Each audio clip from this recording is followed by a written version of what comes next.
Tax credit. Distinguished gentleman from Washington State, Mr. Reichert, for 5 minutes. Thank you, Mr. Speaker. I rise today to recognize the nearly 1 million law enforcement officers who work day and night to protect all of us. All of us sleep more soundly at night knowing that the brave men and women of law enforcement are in our communities patrolling, protecting, and watching over our homes and businesses. They do so bravely and selflessly, and they do not ask for recognition. They put their lives on the line knowing the risks, and they take those risks with unwavering courage.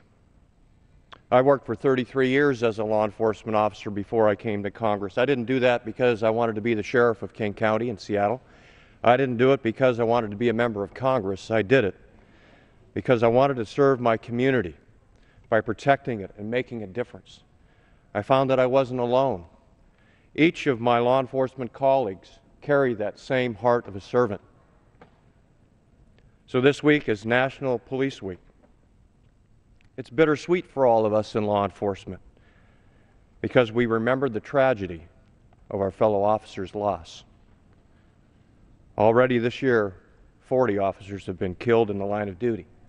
Tuesday was Peace Officer Memorial Day, a day to remember the brave brothers and sisters killed in the line of duty. We've lost them.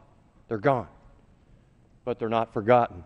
And why do law enforcement officers come together today during this week in Washington, D.C., and on this memorial event?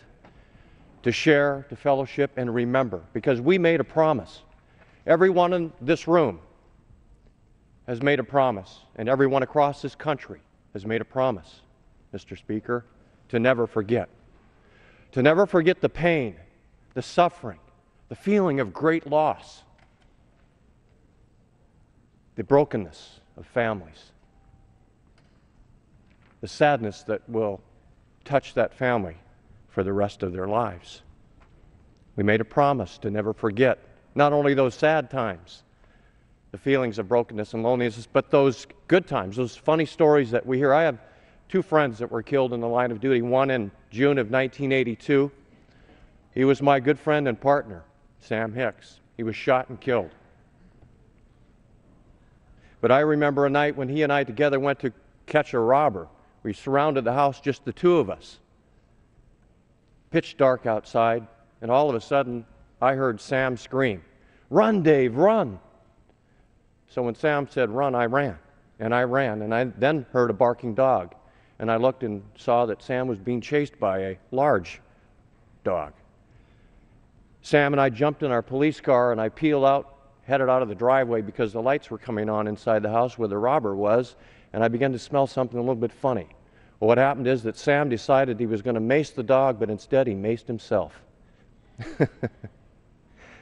That's one of the stories I remember about my good friend Sam.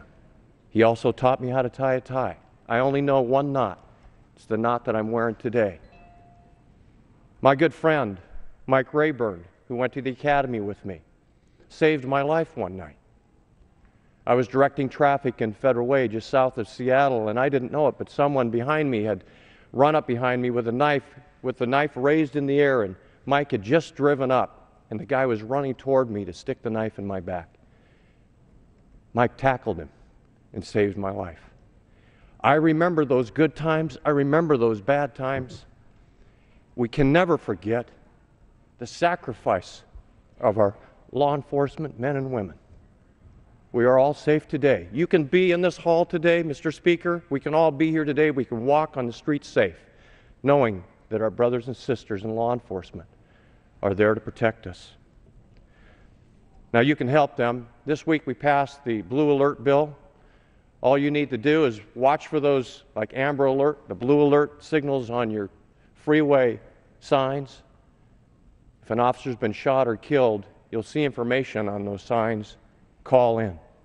We can work together to keep the community safe, because if they hurt a cop, if they kill a cop, they'll hurt somebody in the community. So help us by participating in Blue Alert.